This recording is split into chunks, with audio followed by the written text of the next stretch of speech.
আসসালামু আলাইকুম সুপ্রিয় দর্শক, কেমন আছেন সবাই? আশা করছি ইনশাআল্লাহ সকলেই ভালো আছেন। আজকের ভিডিওতে আমরা মিডল ইস্টের ওমানের ভিসা বাজার বা ভিসার সর্বশেষ আপডেট পরিস্থিতি কী আছে, নতুন কি নিউজ আমরা পেয়েছি, নতুন কি তথ্য আমরা পেয়েছি এবং আজকের ভিডিওটি আপনাদের জন্য বেশ গুরুত্বপূর্ণ এবং আমি বলবো যে আজকের ভিডিওটি কিন্তু আপনাদের জন্য সুখবরই বলা চলে, যারা বাংলাদেশ থেকে এখন ওমানে ঢুকতে চাচ্ছেন নতুন করে। ঠিক আছে, তো বেশ কিছু ভিসার নীতিমালা কিন্তু তারা আপডেট করেছে ওমান গভর্নমেন্ট এবং আমাদের বাংলাদেশ থেকে কিন্তু খুব শীঘ্রই তারা কর্মী নিবে। কোন কোন বিষয়গুলো তারা উল্লেখ করছে, তারা আসলে কোন কোন সেক্টরে কর্মী নিবে এবং ভিসার সিস্টেমটা মূলত তারা কীভাবে করতে চাচ্ছে সেগুলো নিয়ে কিন্তু বিস্তারিত আপনাদের কিছু ইনফরমেশন দিব। আমরা বেশ কিছু মাধ্যম থেকে কিন্তু বিষয়গুলো জানতে পারছি। ঠিক আছে, তো ফার্স্ট অফ অল আপনাদেরকে বলবো, যারা ওমান সম্পর্কে জানতে ইচ্ছুক, রেগুলার আপডেট পেতে চান, আমাদের চ্যানেলটা অবশ্যই সাবস্ক্রাইব করে রাখবেন। আমরা প্রতিনিয়ত কিন্তু ওমান সম্পর্কে আপনাদের মাঝে আপডেটগুলো কিন্তু দেওয়ার চেষ্টা করব। আর যদি কোনো কিছু আপনাদের জানার থাকে সেটা কমেন্ট করবেন।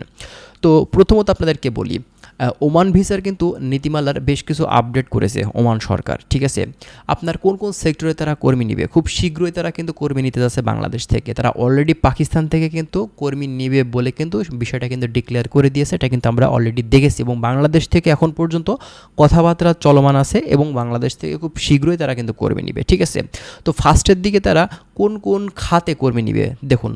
প্রযুক্তি খাতে তারা কিন্তু কর্মী নিবে, এছাড়া আপনার স্বাস্থ্য, নির্মাণাধীন মানে বিশেষ করে বিল্ডিং কনস্ট্রাকশন সেক্টর বুঝতেই পারছেন, এছাড়া পর্যটন খাতে তারা কিন্তু কর্মী নিবে। ঠিক আছে, এবং এখানে কথা আছে, এখানে শুধুমাত্র অগ্রাধিকার তাদেরকেই দেওয়া হবে ফার্স্টের দিকে যারা দক্ষ কর্মী, যাদের কাজের দক্ষতা আছে, এবং যারা সাধারণ কর্মী আছে তারা কিন্তু স্টেপ বাই স্টেপ তাদেরকেও নিবে। তবে ফার্স্টের দিকে যখন তারা কর্মী নিবে তখন কিন্তু দক্ষ কর্মীটাই আগে নিবে। ঠিক আছে, এখন আসেন আপনার ভিসার প্রক্রিয়ার সিস্টেমটা তারা কি করছে দেখুন। নতুন করে ভিসা চালু করলে তারা কিন্তু ই ভিসা সিস্টেমটা চালু করছে।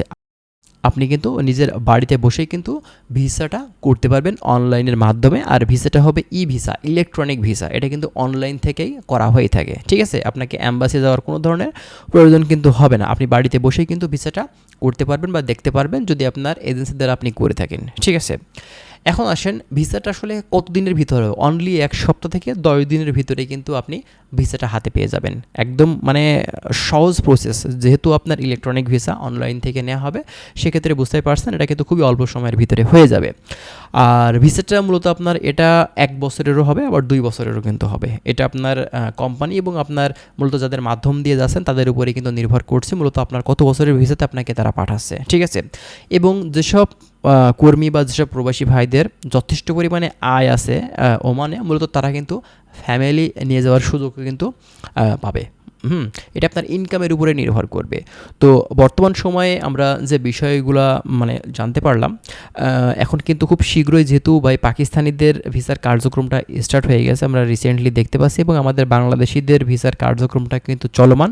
খুব শীঘ্রই তারা ফার্স্টের দিকে দক্ষ কর্মী দিয়েই কিন্তু শুরু করবে। আর আমরা অবশ্যই আপনাদেরকে কিন্তু সেই আপডেটগুলোও প্রতিনিয়ত সেই আপডেটগুলোই কিন্তু আপনাদেরকে দেওয়ার আমরা চেষ্টা করব, যদি সেটা হয়ে থাকে বা আপনার আপডেটটা করে দেয় বা যদি নতুন কোনো অফিসিয়াল আপডেট যদি দিয়ে থাকে ওমান গভর্নমেন্ট। ঠিক আছে, খুব শীঘ্রই আপনারা কিন্তু জানতে পারবেন।